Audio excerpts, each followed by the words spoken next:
सर्वज्ञ श्री चक्रधर स्वामी की जय। श्री कृष्ण मंदिर ट्रस्ट, छत्रपती संभाजीनगर,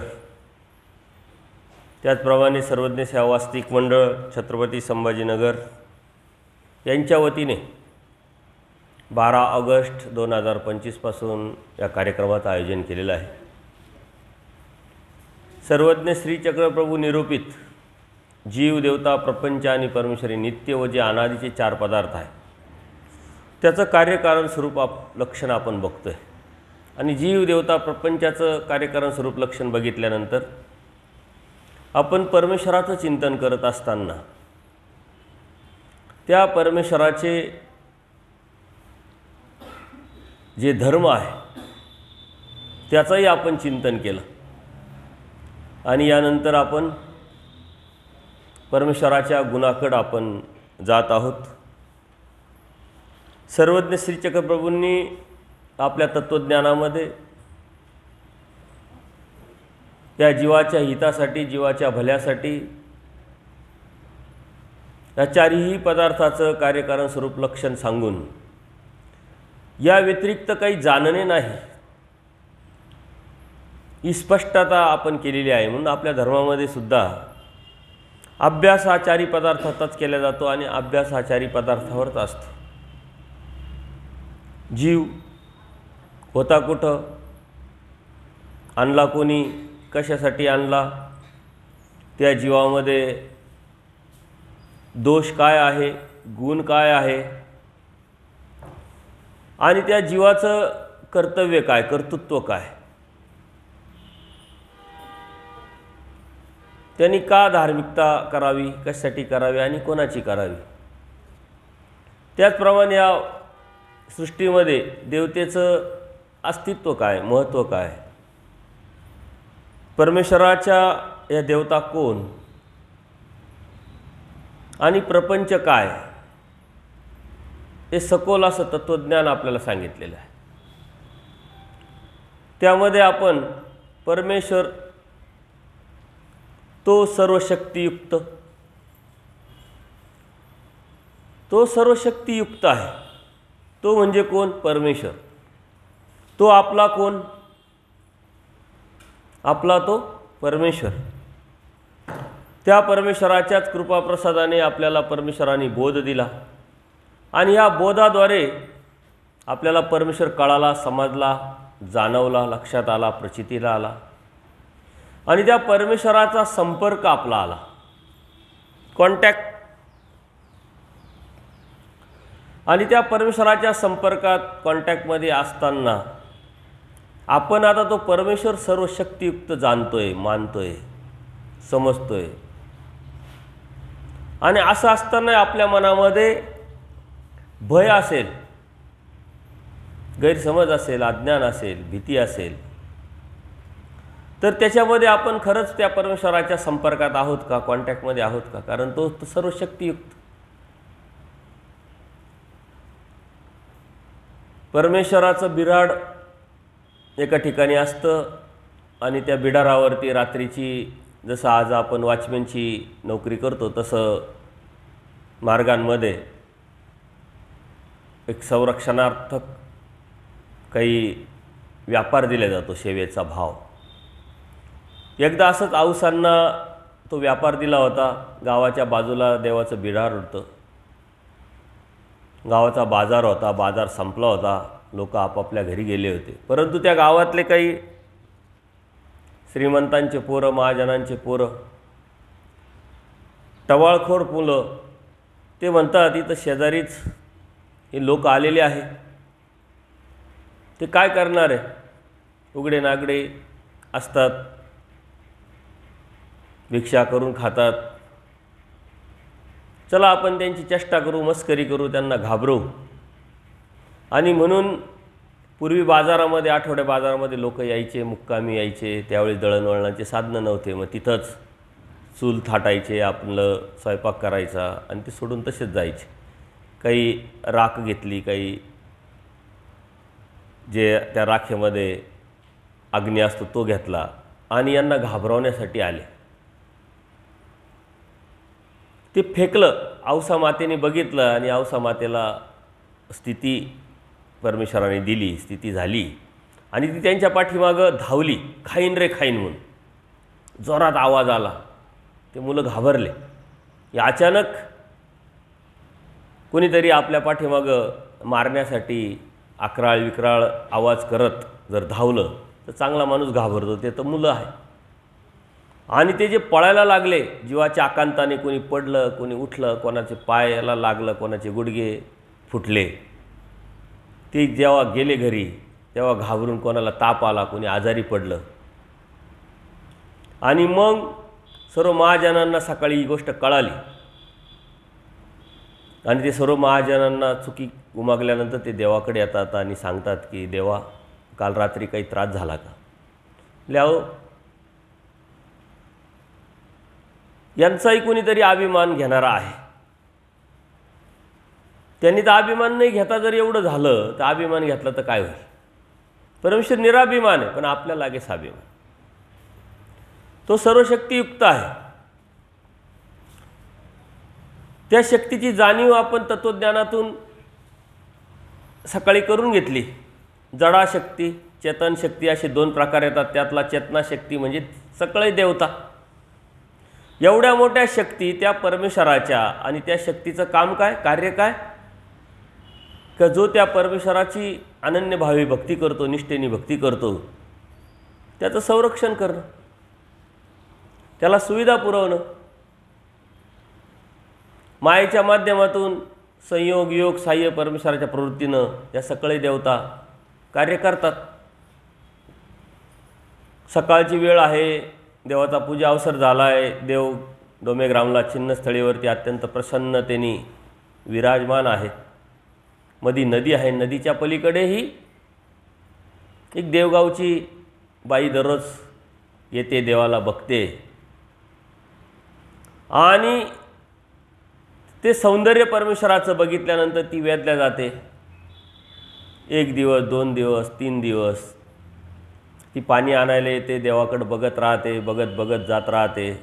पण तिसऱ्या दिवशी ती इतका वेद तिला निर्माण झाला का तिला भान नाही राहिलं ती कशासाठी आली. तिनं तो जो हंडा आहे पाण्याचा तो पाण्यात टाकून दिला आणि पाण्यावरच देवाकडं जायला निघाली.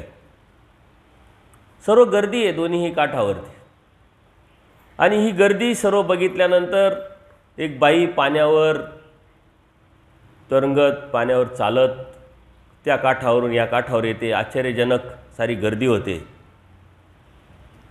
तेवढ्यात कोणीतरी तिच्या घरी पण कळवतं आणि सारे घाबरून देवाकडे येतात. ती देवापर्यंत येते, देवाचं दर्शन घेते आणि मग देव म्हणतात तिला आता नेताना कमी पाण्यातून व्यवस्थित घेऊन जा. ते म्हणतात जशी आली तशी जाणार नाही का? नाही म्हटले. जो आमच्याकडे यायला निघाला त्याला कोणती शक्ती सहाय्य करेल हे आम्हाला सांगता येणार. सर्व शक्तियुक्त 81 कोटी 1,15,10,000 देवता,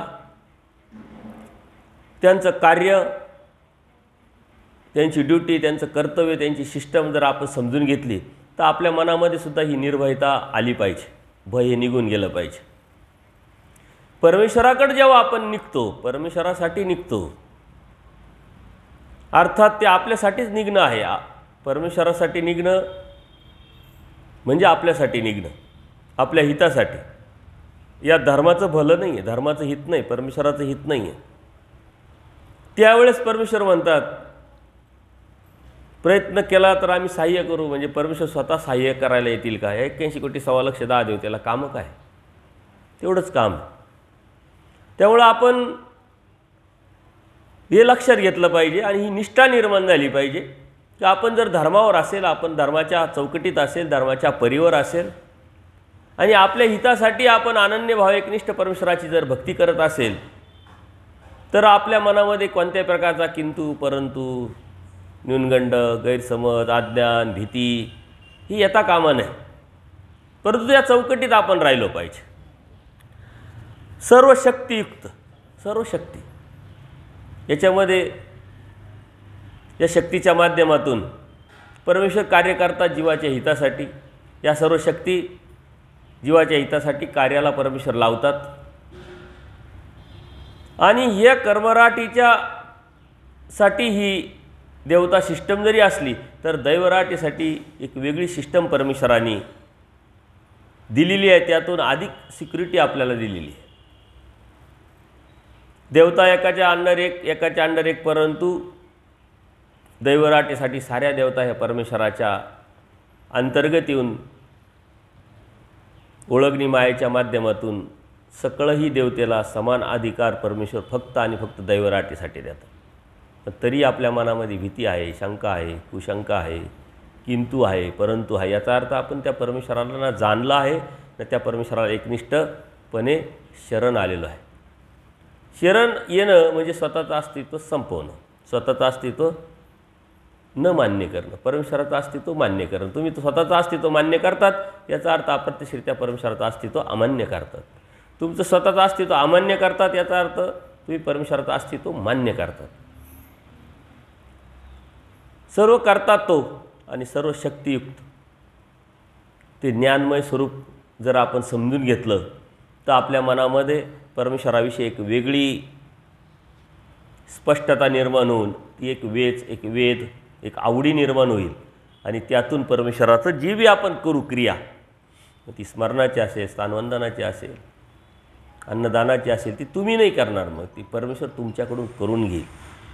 कारण त्यातून परमेश्वराला तुम्हाला ज्ञान प्रेम द्यायचे आणि उद्धार करायचा। हे योग परमेश्वरच्या कृपेने प्रवृत्तीने माया करून देत असते। कोणाची संगत घालून द्यायची, संयोग कोणाचा येऊ द्यायचा, कोणाचा संगत येऊ द्यायचा नाही, वियोग कोणाचा काढायचा आणि कधी कोणत्या काळी सहाय्य करायचं। कारण कधी कधी एखादी व्यक्ती जर आपल्या संपर्कात आली तर आपण धर्मावरून जाण्याची शक्यता असते, तर तो संपर्कात आपले येऊ नये याचीही काळजी परमेश्वर प्रवृत्तीनं माया करत असते। एखादा जीव संपर्कात आला तर आपली धर्माला बळकटी येईल, धर्माच्या अनुषंगाने परमेश्वराचा जो प्राप्तीचा जो प्रवास आहे तो अधिकाधिक त्याला स्पीड निर्माण होईल। तर अशा जीवाची भेट घालून देणं हेही परमेश्वराच्या कृपेनेच आपल्याला भेटत असतं। आणि जर परमेश्वराच्या प्राप्तीच्या अनुषंगाने आपला प्रयत्न सातत्यपूर्ण असेल तर सहाय्य मात्र होतच राहतं। ती प्रचिती आपल्याला आपल्या कर्मराटीत सांसारिक जीवनात जगत असताना अनेक वेळा आलेली आहे, परंतु तिथं अभिलाषेपोटी आलेला जे सहाय्य आहे ते कशासाठी आहे आपण लक्षात घेतलं पाहिजे।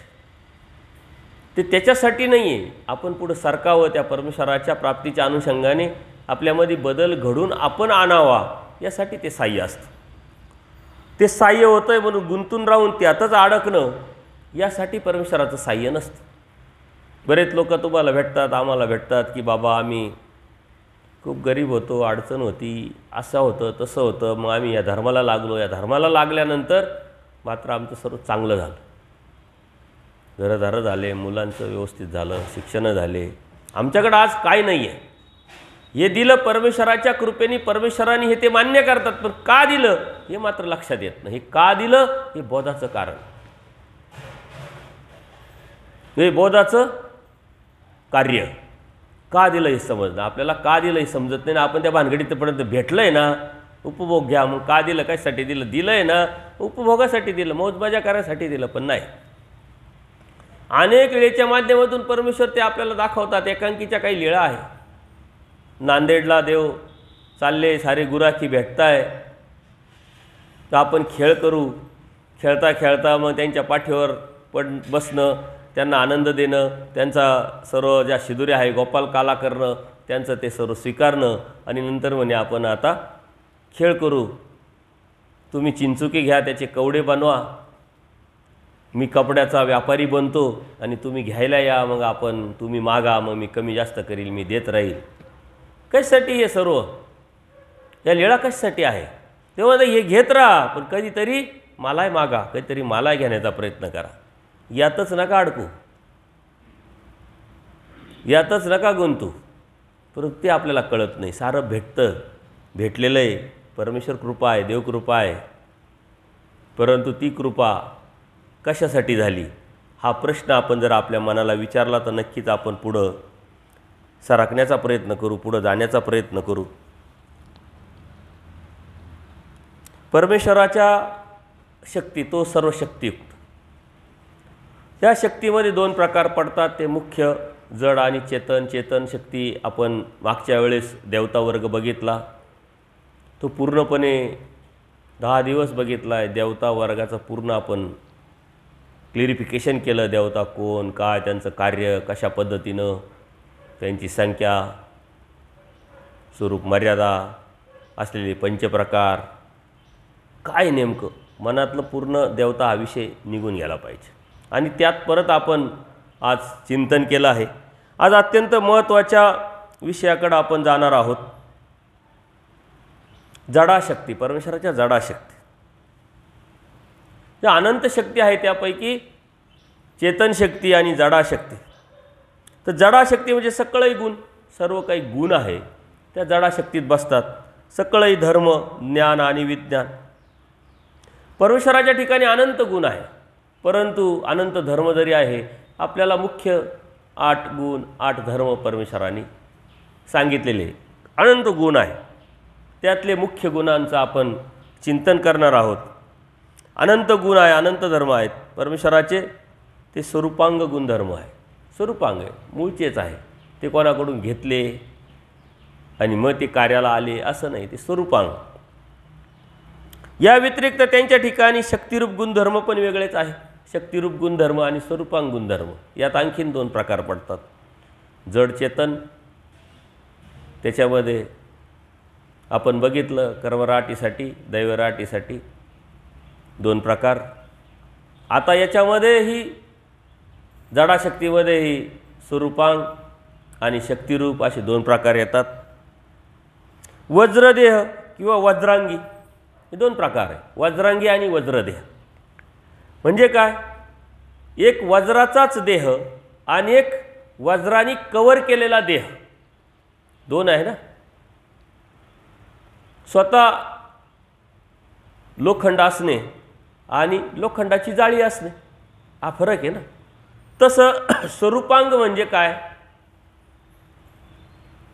वज्रांगी आणि वज्र देह म्हणजे स्वरूपांग आणि वज्रांगी म्हणजे त्याने कव्हर केलेलं.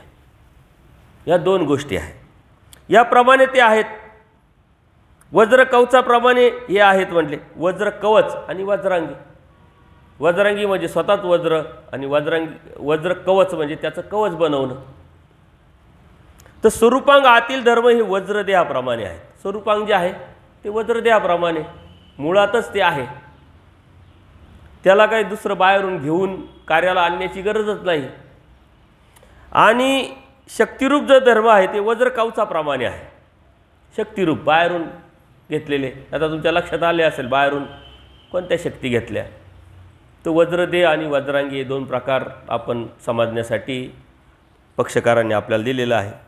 तर ज्ञान विज्ञान जे आहे, या ज्ञान विज्ञानाच्या बाबतीत तीच वस्तुस्थिती आहे. म्हणजे स्वरूप ज्ञानमय आहे. स्वरूप ज्ञानमय आपण बघितलं. ज्ञानमय स्वरूप मुळातच ते ज्ञानमय आहे. त्यापासून काही दडले नाही, त्यापासून काही लपलं नाही, काही माहीत नाही असा विषयच नाही, कारण ते स्वरूपच ज्ञानमय आहे. त्यांच्या ठिकाणी ज्ञानशक्ती असणे निराळे आणि याचप्रमाणे गुण व धर्माचे आहे म्हटले. ज्ञानशक्ती असणं वेगळं आणि स्वरूपच ज्ञानमय असणं वेगळं. तसंच गुणाचं आणि धर्माचं पण आहे. ज्ञान व विज्ञान या शक्ती परमेश्वराच्या ठिकाणी जशा निरनिराळ्या असतात, ज्ञान व विज्ञान वेगळे आहे. ज्ञान स्वरूपांग स्वतःच आणि विज्ञान शक्तिरूप वज्र कवचाप्रमाणे आणि ज्ञान जे आहे वज्रांगीप्रमाणे स्वरूपांग. जशा निरनिराळ्या असतात त्याचप्रमाणे गुण व धर्म पण आहेत म्हटले. या दोन्ही याच्यामध्ये गुणामध्ये तसंच आहे, धर्मामध्ये तसंच आहे. गुणामध्ये काही वज्रांगीप्रमाणे आहे, काही शक्तिरूप हे वज्रदेहाप्रमाणे आहे. धर्मामध्ये तसंच आहे, काही वज्रांगीप्रमाणे म्हणजे स्वरूपांग आहे, काही शक्तिरूप आहे म्हणजे वज्रदेहाप्रमाणे आहे. वज्र कवचाप्रमाणे आहे. हा दोन वेगवेगळे प्रकार आहे. आणि आपण बघितलं स्वरूप ज्ञानमय आहे, आनंदमय आहे, स्वरूपांग आहे, स्वतःच आहे जे धर्म आहेत. आता यात पुढं कळणार आहे कोणते धर्म कशा पद्धतीनं कार्य करतात, कोणते स्वरूपाचे आहे, कोणते वज्रकवचाप्रमाणे आहे, कार्याला आणणारे आहे, आणि हे सर्व काही फक्त जीवाच्या हितासाठी आहे. हे थोडं कळणं थोडं अवघड येईल. मांडणी तशी केलेली. पहिल्यांदा तुम्हाला अवघड वाटलं, माया, ब्रह्म, ईश्वर, मग परमेश्वर. त्यानंतर मग आपण जे परमेश्वराचे धर्म बघितले ते थोडंसं सोपं वाटलं. सर्वातीत, सर्व साक्षी, सर्व कर्तृत्व. आता हे थोडं परत आणखीन मग पुढे जाऊन आणखीन ते सोपं होईल.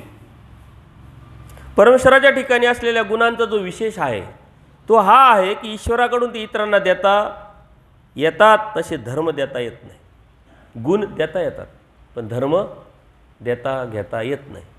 हे नेमकं फरक आहे, गुणांचा विशेष आहे. जे इतरांना लावता येतात, देता येतात, परत घेताही येतात ते गुण, व जे स्वरूपांग धारण केले जातात अर्थात देता घेता येत नाही तो मात्र धर्म.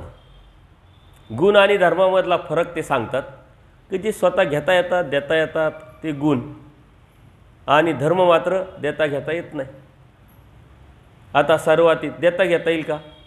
तुम्ही बी सगळीकडं आणि कुठंच नसा, सर्वातीत असून वेगळा. जीवाला देता घेता येणार नाही, घ्यायचा विषयच नाही, पण कार्यरूपा नाही, पण देता येत नाही.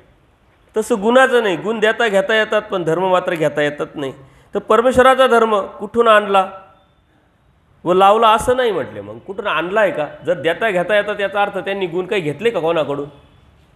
तसं नाही आहे. फक्त त्याचं वैशिष्ट्य, त्याचं लक्षण, आपण म्हणतो ना या वस्तूचं वैशिष्ट्य काय, तसं त्या गुणाचं वैशिष्ट्य ते सांगताय. देता घेता येतात याचा अर्थ घेतलं आहे परमेश्वराने असं समजायचं काही कारण नाही आहे. ते स्वरूपांगत आहे किंवा परमेश्वराकडून ते वेगळा होईल असेही नाही म्हटले. मग देता घेता येतं म्हणले काही वेगळा होईल, दिलं म्हणजे मग आता देवापासून गेलं आणि संपला तो विषय, असंही नाही म्हटलं.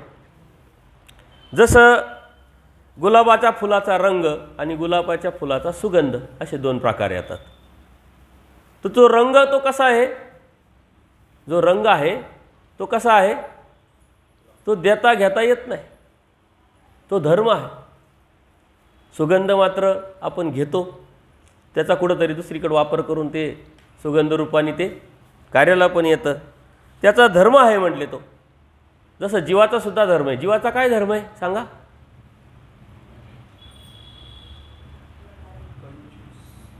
25 वर्ष झाली. अहो तुमचा धर्म नाही विचारला मी, जीवाचा धर्म विचारला. जीवाचा धर्म काय? कोण बोललं? बरोबर ताई बोल ना. एकादी जीव हा, एकादी हा जीवाचा धर्म आहे.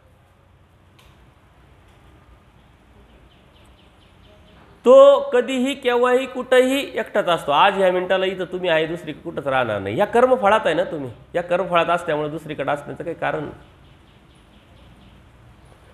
हा जीवाचा धर्म आहे. त्याचा धर्म जसं गुलाबाचा धर्म रंग आहे त्याचा धर्म आहे, सुगंध हा त्याचा गुण आहे. गुण देता घेता येतो परंतु धर्म देता घेता येत नाही. गुण अर्थात सुगंध देता घेता येईल, मात्र धर्म म्हणजे कलर कधीच त्याला देता येणार नाही. तसं परमेश्वराचं आहे. गुण देता घेता येतील परंतु धर्म मात्र देता घेता येत नाही. हा जो जीव आहे तो एकादी आहे, कायमस्वरूपी एकादी असतो. परमेश्वराला प्राप्त झाल्यानंतर सुद्धा त्या जीवाचं अस्तित्व राहतं, तो वेगळाच असतो. हा जर आपण समजून घेतलं तर विनाकारण या डोकं उठाडा आपण जे करून घेतलं आहे ना ते निघून जाईल. कारण जीव एकादी, एकटा येतो एकटा जातो आपण म्हणतो, तो राहतो एकटाच. जर तुम्ही एक आहे तर एकाने घरातलं जेवलं तरी सर्वांचं पोट भरायला पाहिजे, पण नाही, कारण तो एकटा आहे, तो वेगळा आहे, ते स्वतंत्र आहे. त्याच्या साऱ्या गोष्टी त्याला प्रत्येकाला करावंच लागतं, जी त्याचा धर्म आहे. तर ते परमेश्वराचं तसंच आहे का जे गुण आहे ते देता घेता येतात परंतु धर्म आहे ते देता घेता येत नाही. गुण हे परमेश्वराच्या अव्यक्त स्वरूपात कारण रूपाने असतात। गुण जे आहे हे अव्यक्त रूपात, कारण अव्यक्ताचं काही कार्यच नाही ना तिथं। गुणाचं कार्य काय? आता गुण काय आपण बघणार आहोत, सौंदर्य, लावण्य, औदार्य, सौभाग्य। हे अव्यक्ती ते सौंदर्य असून काय उपयोगात? ते कार्याला कधी येणार, कसं येणार? म्हणून ते कारण रूपाने असतं। कारण रूपाने आहे म्हणून व्यक्त झाल्यावर कार्याला येतं। ते परमेश्वराचं सौंदर्य बघून कितीतरी जीव वेधल्या जातात आणि कितीतरी आपण लीळा बघितलेल्या आहेत, ते आपण बघणार पण आहोत। म्हणून परमेश्वराचे जे गुण आहे ते अव्यक्त रूपी काय असतं? कारण रूपाने असतं आणि व्यक्त रूपात ते कार्यरूपाने कार्याला येतं। सौंदर्य आहे, लावण्य आहे, औदार्य आहे, हे कार्याला येतं कधी? व्यक्त झाल्यावर, पण कारण रूपाने ते असतं। या उलट धर्माचं आहे म्हटलं। धर्माचं काय आहे? या उलट आहे, अव्यक्त रूपी कार्यरूपाने धर्म जो आहे तो असतो, तर व्यक्त स्वरूपी कारण रूपाने ते असतात। धर्म हे अव्यक्ती काय आहे? कार्यरूपाने असतात आणि व्यक्त झाल्यावर ती कारण रूपाने असतात। सर्व व्यापक, म्हणजे तो अव्यक्त आहे पण तरी व्यापक आहे ना। म्हणून तिथं कार्य उलट आहे याचं, गुणाचं आणि धर्माचं। गुण अव्यक्त